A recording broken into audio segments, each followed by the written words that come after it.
Marie Batiá.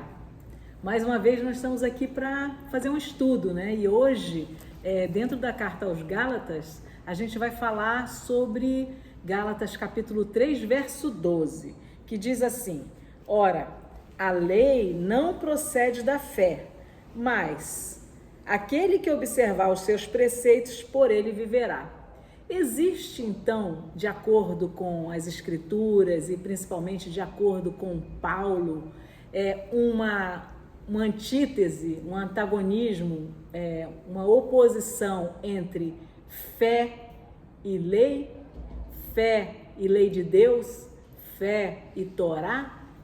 São coisas contrárias, antagônicas entre si? Como nós podemos entender isso? Muitos entendem que sim, né? Que seriam coisas antagônicas, né? Então, agora eu vivo pela fé. E a gente pode pensar, nesse mesmo aqui capítulo, nesse livro de Gálatas, como também em Romanos, Paulo cita Abacuque 2,4, que diz: o justo viverá pela fé, né? O justo viverá pela fé está no Antigo Testamento. Então, o viver pela fé não pode ser uma questão do Novo Testamento. Tem que ser uma questão que já era entendida no Antigo Testamento. O que confirma que Deus não muda, a lei dele é perfeita, é eterna, né? E a gente precisa só entender para não errar, para não correr o risco, né, de afirmar aquilo que Deus não afirma e de negar aquilo que Deus não nega. Por quê? Porque a palavra de Deus é a verdade, né? Jesus ora isso em João 17:17, e isso também está lá no Salmo 119, entre outros lugares, é claro, né? Então, que a palavra de Deus, a tua Torá, é a verdade. Então, pode a verdade ser antagônica à fé?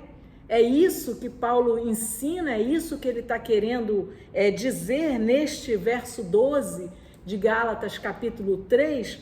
Vamos ler um pouquinho para a gente perceber do que está sendo tratado, o que está sendo falado aqui, né? A partir do verso 5, por exemplo: aquele, pois, que vos concede o Espírito e que opera milagres entre vós, porventura o faz pelas obras da lei ou pela pregação da fé? É o caso de Abraão, que creu em Deus e isso lhe foi imputado para a justiça. Sabei, pois, que os da fé é que são filhos de Abraão. Então, a questão aqui, ele está fazendo um contraponto entre obra da lei e fé de Abraão. E o que acontece com Abraão? Abraão é muito anterior, 430 anos antes de Moisés, né? Que quando a gente fala lei de Deus, ela foi, apesar de ela ser eterna, ela foi organizada e escrita por Moisés, né? O Pentateuco, a Torá de Moisés, ela foi assim feita. Então, aqui Paulo, ele usa muito Abraão, ele cita 8 vezes o nome de Abraão em Gálatas 3, porque ele quer mostrar alguma coisa. Mas obras da lei é alguma coisa que os judaizantes, eles pregavam e que Paulo está tentando ensinar contrariamente a isso, que é o que torna sem efeito o sacrifício perfeito do Cordeiro de Deus, que é Yeshua, Jesus. Então, obra da lei é você tentar se auto-justificar, né? Você achar que você merece algum favor de Deus, merece a salvação, porque você pratica a lei. E isso não é escritural, nunca foi, não é novidade, que no Antigo Testamento ninguém se justificava praticando a lei, né? Sempre foi o sangue do Cordeiro. No Antigo Testamento, isso era sombra do que foi operado uma vez por todas e de modo perfeito por Yeshua, quando ele veio e ele se ofereceu e morreu por nós. Então, Abraão creu e isso foi imputado por justiça.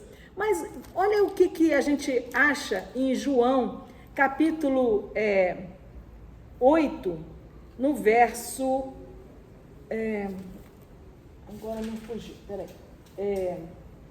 João 8:39. No verso 39 do capítulo 8 de João. Diz assim: nosso pai é Abraão. Disse-lhes Yeshua: se sois filhos de Abraão, praticai as obras de Abraão. Ué, fé de Abraão, obras de Abraão. Havia algo que a fé de Abraão operou no sentido de ser chamada de obras, sim, a obediência dele. Mas Abraão, ele mereceu a salvação e por isso que ele foi salvo?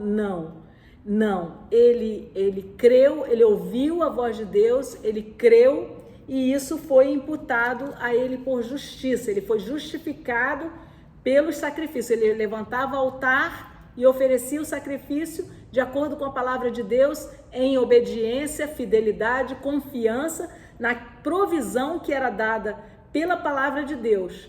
E era por isso que ele era amigo de Deus e ele era justo, porque ele era justificado. E que mais? Uma vez que ele tinha essa fé, a confiança, ele ouvia a palavra de Deus e ele a vivia em obediência perfeita. Então é isso, o modo de vida, a obra de Abraão é crer que o que Deus fala é para o nosso bem e é isso que a gente precisa saber e praticar, né? Não para sermos salvos, mas porque entendemos que somos salvos e entendemos quem é o nosso Salvador. E esse é o caráter. Aliás, o Yeshua não é a palavra de Deus que veio em carne e viveu perfeitamente isso.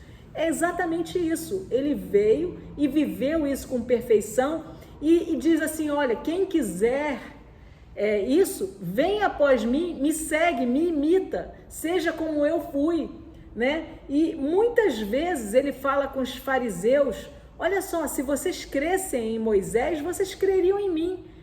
Foi Moisés que escreveu a meu respeito. E em Atos está escrito, examinai as escrituras, porque são elas que de mim testificam, né? Yeshua, o tempo todo, ele ensinou sobre isso, né? Que a palavra de Deus, ela é a verdade, ela é a realidade, e vivê-la transforma. Agora, apesar disso, nunca, jamais a palavra de Deus foi dada para que alguém praticando essa palavra fosse salvo. Não, essa palavra ela sempre trouxe que havia a profecia de um Salvador, de um Cordeiro perfeito, que viveria de modo perfeito, o segundo Adão, que não pecaria, mas seria obediente até a morte, como o primeiro Adão acabou não sendo. E nisso ele então paga um preço que é o salário do pecado é a morte. A morte dele, ela cobre o salário do meu pecado. Mas uma vez que eu receba esse presente, eu só realmente tenho fé e confio e amo a Deus e ao meu Salvador, se eu então andar como ele andou. E como foi que Yeshua andou? Em obediência à palavra do pai dele. E a gente vê, por exemplo, que, o Paulo fala também, e a lei de Cristo? E assim, se você amar a Deus sobre todas as coisas e amar ao próximo como a ti mesmo, vocês vão cumprir a lei de Cristo. E o que é a lei de Cristo? A lei de Cristo é outra lei? Ou é a Torá do pai dele? Olha o que diz em João 7, verso 16. João 7, 16, diz assim, respondeu-lhe Jesus, a minha doutrina não é minha, e sim daquele que me enviou. Então ele não tem doutrina. Então a lei de Cristo não é outra doutrina, não é, o que a gente está pensando que é. E o que é a lei de Cristo, então, na Bíblia? A lei de Cristo é a Torá de Deus, a escritura que havia na época de Yeshua e dos apóstolos, dos discípulos, na época de Paulo, a única Bíblia que existia, que é o Antigo Testamento, interpretado corretamente, né? Ou seja, e também vivida a partir do coração, né? Ou seja, o problema aqui é que a fé, né, a lei não procede de fé, mas aquele que observar seus preceitos por ele viverá. Na verdade, isso aqui é uma citação literal de Levítico 18:5, né? Aquele que observar os preceitos da lei viverá por ele. Por quê? Porque na Torá tem toda a salvação profética, profetizada a partir do Cordeiro Perfeito de Deus, e também a salvação por andar no caminho de justiça. Então, a gente precisa saber que andar na Torá, a obediência à Torá, ela gera vida, ela produz a justiça de Deus, porque a Torá é a justiça de Deus, né? E se a gente continuar lendo aqui, por exemplo, ora, tendo a Escritura previsto que Deus justificaria pela fé os gentios, pré-anunciou o Evangelho a Abraão. Abraão, ele já ouviu o Evangelho. O Evangelho não é algo que começou no Novo Testamento, depois de Pentecostes, de Atos 2. Não. O Evangelho é como a Torá. As boas novas de Deus, elas estão desde a primeira linha da Bíblia até a última linha da Bíblia. Ela é a mensagem, é o fio central, o fio de escarlata, né? O fio do sangue que Deus proveu, né? A narrativa do pecado e da queda e a provisão de Deus desde o início. E nós, lendo o Evangelho de João, a gente vê que nos é dito que o Cordeiro, ele foi imolado antes da fundação do mundo. Ou seja, Deus, o Pai, ele preparou o remédio antes mesmo da doença. Antes que houvesse pecado, ele já tinha conversado com o filho dele: filho, eu vou criar o ser humano. Como todos os meus seres, ele vai ter livre escolha, o livre-arbítrio. Ele vai escolher o caminho que ele prefere. E, olha, o primeiro ser humano vai falhar, porque Deus fala assim com Adão: Adão, quando tu comeres do fruto, não fala assim, não fala na hipótese, ele fala: olha, porque no dia em que tu comeres, certamente morrerás. No dia que. Então Deus não é surpreendido, por isso que ele já tinha preparado. E ele sabe que haverá um remanescente fiel, porque isso nos é dito nas Escrituras. Em todos os tempos, Deus, ele guarda, reserva para si um remanescente fiel. Pessoas que não se dobram à falsa religião, a terem a si mesmos seus umbigos como seus deuses, né? Mas elas olham tudo que foi criado e veem a maravilha e a grandeza do Criador, que quer um relacionamento de Pai conosco e nos chama e nos convida e nos atrai. E há pessoas, ele sabia desde a eternidade dele que haveriam pessoas que o escolheriam, e isso foi o que foi combinado, e ele disse: vai valer a pena para aqueles que escolherem ser família de Deus. João 1,12, a todos quantos o receberam, deu-lhes o poder de serem feitos filhos de Deus, a saber, os que creem no seu nome.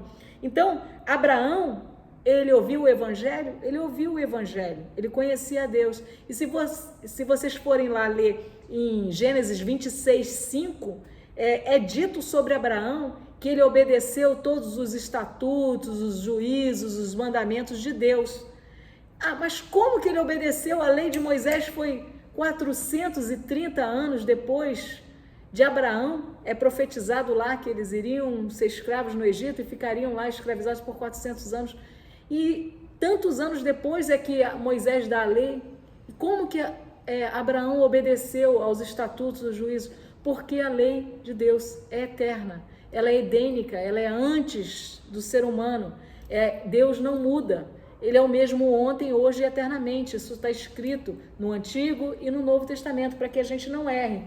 E aí, quando existe essa promessa dada a Abraão, em ti serão benditas todas as famílias da terra, o que Paulo está mostrando aqui é que existem alguns judaizantes que se acostumaram a pensar que o fato deles parecerem religiosos, justos, certos, eu não mato, eu não adultero, eu não furto, eu não roubo, né? Isso por si só os tornava bons perante o Criador, merecedores de algo. E isso não é verdade. Biblicamente não é verdade, né? Isso é uma confiança que a Bíblia nunca deu. Sempre foi uma questão de coração e de fé. Ou seja, não basta, e é isso que Jesus veio corrigir, né? Ou seja, não basta simplesmente você não adulterar com um homem, uma mulher, né? Você precisa ter o teu coração limpo em relação a isso. Então, o pecado é uma questão do coração. E a obediência também. A obediência, ela, se for meramente exterior, ela é hipocrisia, ela é sepulcro caiado, ela é só por fora, para os outros verem, né? E não serve, Deus não aceita, não recebe.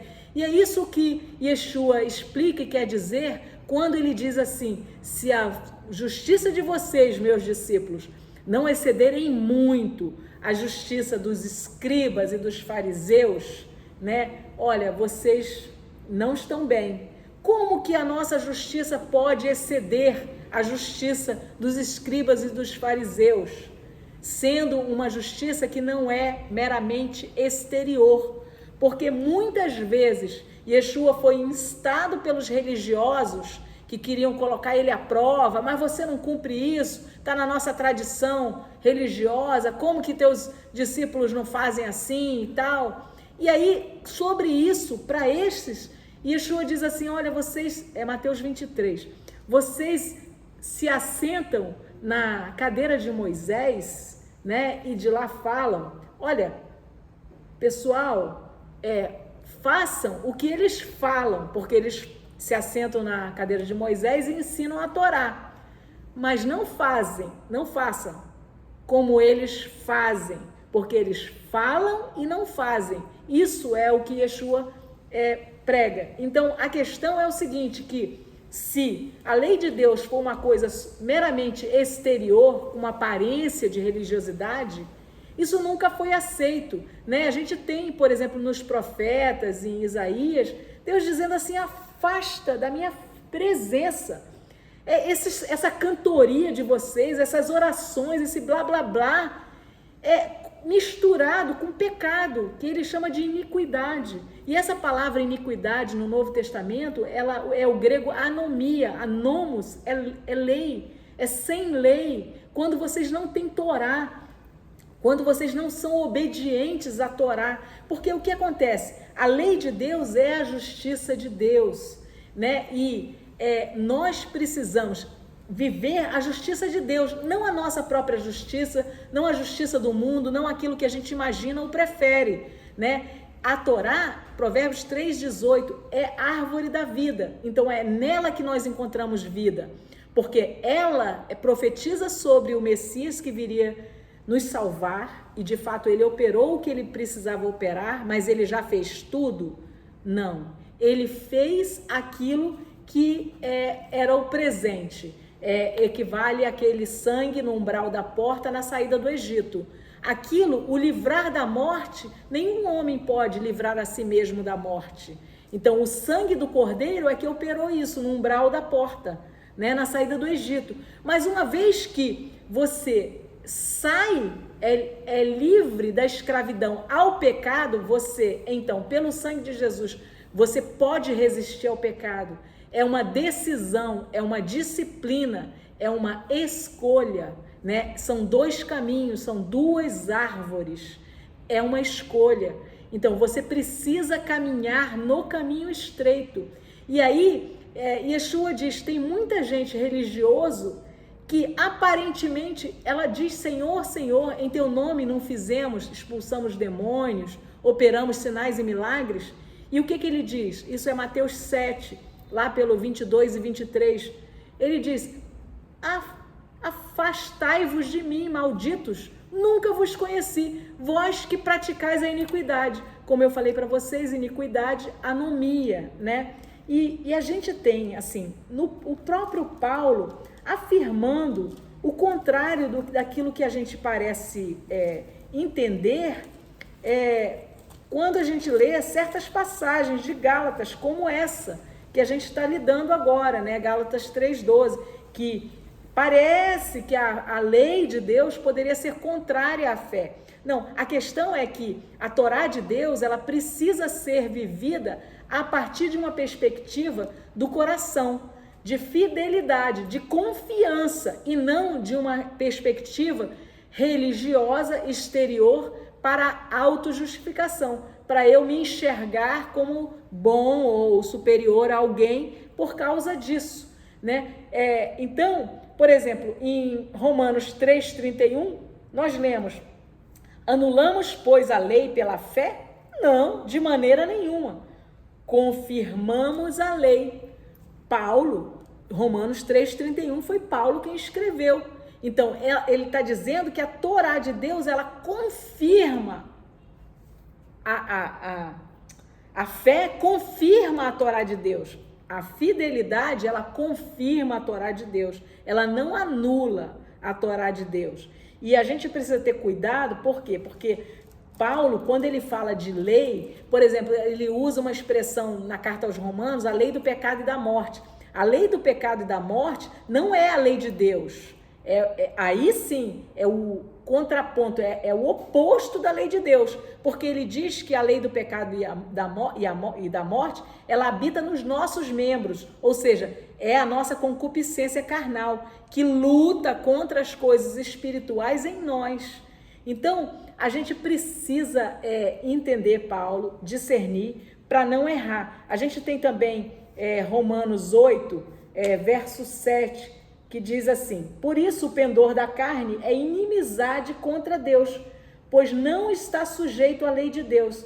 Veja, ele diz que o pendor, a nossa carne, ela pende para o pecado. Por quê? Porque ela não se sujeita à lei de Deus. Então, não se sujeitar à lei de Deus é pecado. Aliás, o conceito bíblico de pecado a gente encontra lá em 1 João 3,4, porque o pecado é você quebrar a Torá, né?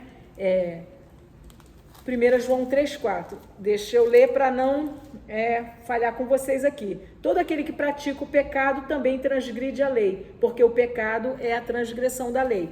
Então, a Torá é o que define o pecado. E precisa definir, a maioria de nós, a gente sabe já no nosso coração, se a gente não nasce com louco, digamos assim, se a gente nasce com saúde mental, em todos os lugares, em todas as sociedades, a gente tem uma lei natural dentro do nosso coração, independente da gente conhecer a Torá de Deus, a palavra de Deus.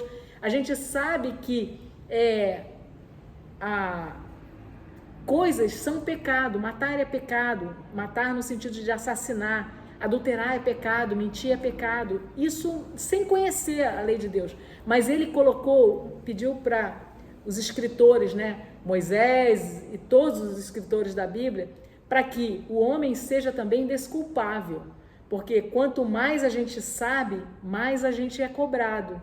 Mas também, quanto mais a gente sabe, mais a gente caminha na luz e não tropeça, e não erra, e não é enganado, e não cai no abismo, e não morre, acidentalmente ou não. Então, essa Torá, ela é para nos dar vida, não vida no porvir, né? Vida agora, porque o que Yeshua falou? O reino de Deus chegou, está aqui, está na frente de vocês, já é.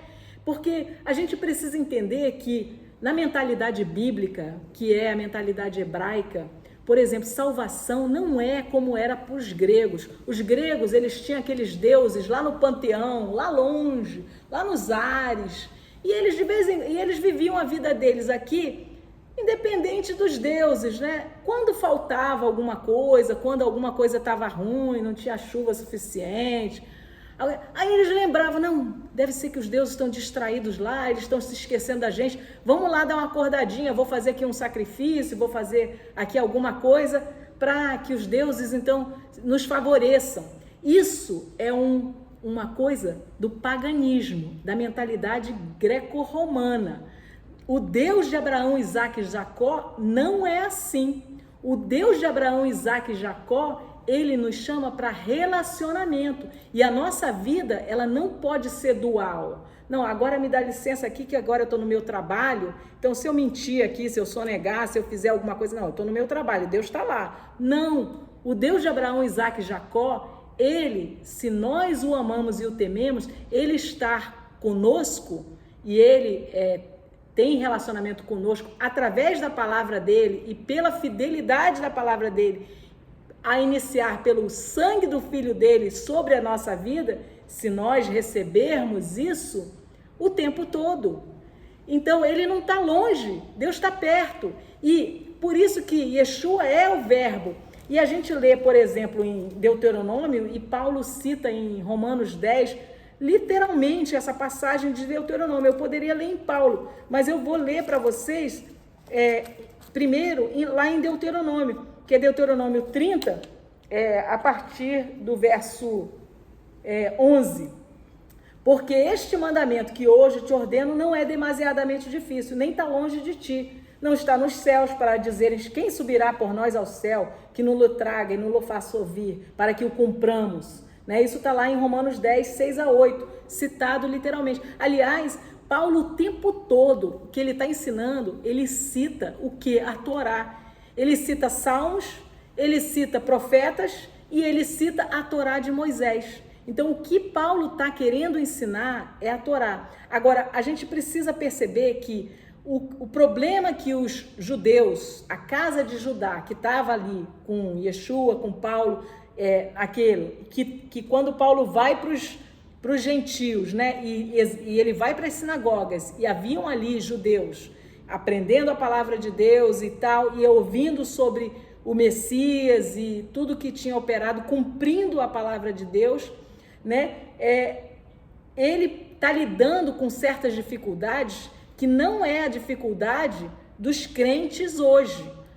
Hoje a nossa dificuldade não é a mesma das dificuldades com que Paulo estava falando ali. Ali os judaizantes, eles estavam querendo fazer, não, tem que circuncidar, senão não vai ser salvo. Circuncisão para salvação não era bíblico, mas era uma coisa tão enfronhada na religiosidade deles, né, e dentro da Torá de Moisés, que Paulo teve que mostrar que Abraão foi salvo antes de ser circuncidado, que isso não era novidade. E que a circuncisão que Deus queria sempre foi a do coração primeiro, porque não adianta, de nada adiantaria usar uma aliança de casamento se o meu coração for adúltero. Não adianta nada, eu posso ter uma aliança de casamento e não ser fiel ao meu marido. No meu coração eu não sou casada, não seria casada. Se eu adultero com, né, na minha mente, ou no meu desejo e tal. E é isso o que Yahweh está mostrando na sua palavra, que a circuncisão, ela precisa ser sempre tanto a obra de Deus quanto o pecado, eles têm início no nosso coração, que é, digamos assim, o centro de vontade na Bíblia.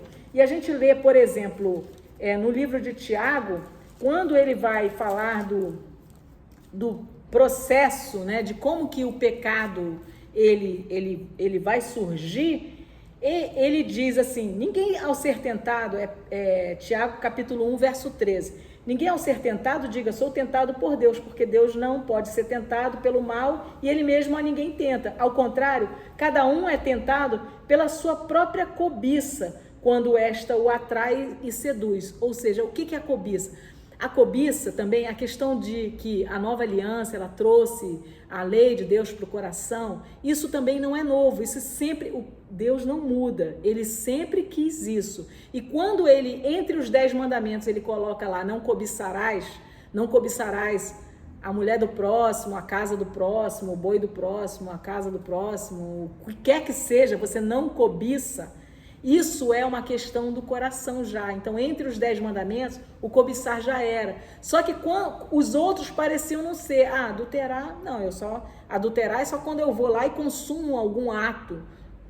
E aí Jesus diz, não, meu filho, se você deseja adulterar, você já adulterou no teu coração, e se você já adulterou no coração, você já está pecando, né? Se você tem ódio de morte de alguém, você já é um homicida, no teu coração você já está matando a pessoa. Então, começa no coração, e é ali que você tem que se converter primeiro, no teu coração. Não adianta você circuncidar a carne do teu prepúcio, não adianta você colocar uma aliança, se o teu coração não tiver o desejo de fidelidade, de sinceridade, de integridade, não adianta. Então, a gente precisa realmente saber que tanto o pecado quanto o reino de Deus em nós começa no nosso coração, nas intenções do nosso coração. E isso está escrito, por exemplo, um Provérbios lindo, que a gente, muitos sabem de cor, né? E que é maravilhoso, né? De tudo que se deve guardar, eu acho que é Provérbios 4, sobre tudo que se deve guardar, guarda o coração, porque dele procede as fontes de vida. E aí a gente podia acrescentar, ou de morte, né? Porque se o nosso coração é torpe, se o nosso coração deseja aquilo que não convém, aquilo que é contrário à lei de Deus, ou que é fruto da árvore do conhecimento do bem e do mal, ou seja, o que nós mesmos preferirmos para a nossa vida, chamar de bom ou de mal, independente da justiça de Deus, o que Ele chama de bom, o que Ele chama de reto, então nós estaríamos vivendo na outra árvore, no outro caminho, separado do nosso Criador. Né? Então, voltando ao tema desse nosso encontro hoje, a fé e a Torá, elas não são antagônicas. A questão é que a Torá por si só, pelo fato dela estar escrita em algum lugar, ou pelo fato dela ser aparentemente praticada de uma forma ritualesca, se isso não tiver num coração puro e tendente à obediência e íntegro, de nada adianta. Então é isso que Yeshua quis dizer, olha, se a justiça de vocês, que a nossa justiça é a Torá, a lei de Deus. Então, se ela não exceder em muito a dos fariseus e escribas, quais? Aqueles que estavam sempre atrás deles, como sepulcros caiados. Tinham aparência limpa por fora, mas por dentro era morte. Por quê? Porque tinham invejas. E aí, assim, para não alongar tanto, a gente pode pensar assim, e Paulo, quando ele fala, é aqui em Gálatas, no capítulo 5, ele fala do fruto do Espírito e da obra da carne, né? E quando ele fala do fruto do Espírito e da obra da carne, onde que nós achamos a base para chamar uma coisa de fruto do Espírito e a outra coisa de obra da carne? Na Torá, né? Por exemplo, se a gente for lá, Gálatas 5, vamos lá, dar uma olhadinha, né? Na obra da carne, por exemplo, o que é ali o pecado, né? O pecado é o que Deus chama de pecado na Torá, né? Paulo não está inventando, né? Olha só, Gálatas 5,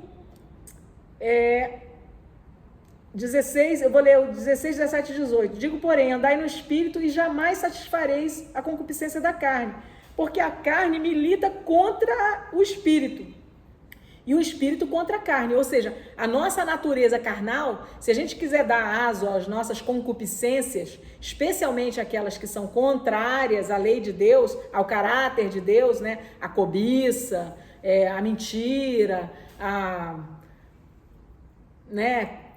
Libido descontrolada, né? Porque nós fomos feitos para ter domínio próprio, né? Para termos o fruto do Espírito. Deus nos deu essa habilidade. Nós podemos ter autocontrole. Por exemplo, diferente dos animais que têm relacionamento sexual de forma instintiva, nós não. Nós não temos um cio, nós não temos nada que nos é irresistível. Nós devemos pensar, isso é conveniente, isso é certo, isso agrada ao Criador do universo, ao Criador dos céus e da terra. Então, aqui, a carne milita contra o espírito, são opostos entre si, para que não façais o que porventura seja do vosso querer, quando contrário ao espírito. Mas se sois guiados pelo espírito, não estáis sob a lei. O que é estar sobre a lei? Por exemplo, para um advogado, se você disser, agora você está debaixo da lei. Por quê? Porque a lei diz não matar. Você matou, você está sob a lei. Então, estar sobre a lei é fazer aquilo que a lei diz que não é para fazer. É estar sob a lei, né? Você praticou aquele artigo, aquilo que não é para fazer. Então, quando você vive na carne, você está sob a lei. Por quê? Porque o viver na carne e o estar na concupiscência você está violando a lei perfeita de Deus. Por quê? Porque ela é contrária ao Espírito de Deus.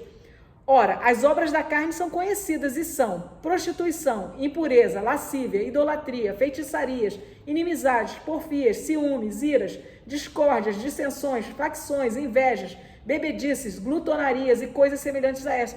Onde é que nós encontramos isso? Tudo nas Escrituras, no Antigo Testamento, tem passagens para todas essas coisas, né? Quer seja em Provérbios, quer seja na Torá de Moisés, e muitas vezes é falado contrário a isso. Essas obras da carne aqui, elas estão descritas, né, para que ninguém se engane, né? E o fruto do Espírito, aquilo que é também do caráter de Deus. Mas tem fruto do Espírito no Antigo Testamento, né? Alegria, amor, paz, benignidade, longanimidade, fidelidade, fé, em grego é pistis, que é algo firme, rocha, que não muda, né? Então, e no hebraico é emuná, que também tem a ver com solidez, com firmeza, é uma firmeza e uma confiança, não é ser levado, mas não é uma coisa meramente mental, é fidelidade, fé é fidelidade e confiança. Então, esse fruto do Espírito, onde que a gente acha isso no Antigo Testamento? Isso é parte, por exemplo, do que é o caráter de Deus, que é dito através de Moisés em Êxodo 34, verso 6, por exemplo. E passando Yahweh por diante dele, clamou: Yahweh, Yahweh, Deus compassivo, clemente, longânimo, grande em misericórdia e fidelidade. Veja, o fruto do Espírito, ele é do Espírito de Deus, são atributos do Criador que nos são comunicados ou transmitidos na medida em que a gente anda em comunhão com o Criador, através da sua palavra. Estes frutos são gerados em nós. E o fruto é a parte visível daquilo que são árvores, né? As árvores, nós devemos ser, ou somos vistos pelo nosso Criador como árvores. Homens são como as árvores. Veja o Salmo 1. Bem-aventurado o varão, porque será como uma árvore plantada junto a ribeiro de águas, que dá o seu fruto na estação própria e suas folhas não murcham. Então, nós como árvores, nós vamos ter frutos. Se o fruto for o fruto do Espírito de Deus, ele vai ser o fruto do Espírito. Se o fruto for da nossa carne, ele vai ser o fruto da carne. Aqui que eu descrevi em Gálatas também. Gálatas 5, 16, 17. Então, a gente vai sempre dar fruto. A gente é uma árvore. A questão a gente vai ser uma árvore plantada junto aos ribeiros de Deus, ou a gente vai ser uma árvore do jeito que nós preferirmos, dando somente o fruto da nossa própria carne, do nosso próprio entendimento. Então, essa é uma escolha que se apresenta constantemente perante nós, a cada dia, né? Mas nós devemos saber, por exemplo, que o Criador não está longe, que a palavra dele não está longe, não está distante de nós, e ele nos convida, então, a vivê-la, para que o reino dele seja real em nós, gerando bênçãos agora, bênçãos físicas, com certeza, porque a prostituição, o adultério, a porneia, né, gera males físicos também. Saúde mental, com certeza, porque inclusive, por exemplo, na porneia, só para dar um exemplo, mas todo o pecado, ele não só gera morte espiritual, ele gera morte moral, ele gera males físicos, né? Num relacionamento sexual banal, a transmissão espiritual, né? De espíritos malignos. Se alguém tem um espírito opressor suicida, por exemplo, não raro, isso é transmitido, né? Por que na Bíblia Maria Madalena era muitos espíritos, ela, né? Por quê? Porque ela tinha exercitado isso, se prostituído, e ela foi liberta, e Deus é poderoso, Ele liberta. Precisamos escolher e querer, escolher e decidir. Então, a lei de Deus, a Torá de Deus, ela é para ser vivida pela fé, com fidelidade, com confiança, você sabendo e entendendo que ela é a verdade. E ela não pode ser vivida ou vista de forma meramente exterior, porque isso nunca foi a realidade daqueles que são aceitos por Deus, a começar por Abraão, né? Que é o nosso modelo de fé, né? Abraão, ele creu, foi imputado por justiça e ele andou o tempo todo em obediência, louvando a Deus não só de palavras, mas pela vida dele de obediência, né? Conquanto qualquer um de nós possa fraquejar, a gente não vive, digamos assim, tentando, fazendo, porque de Deus não se zomba, né? Digamos assim,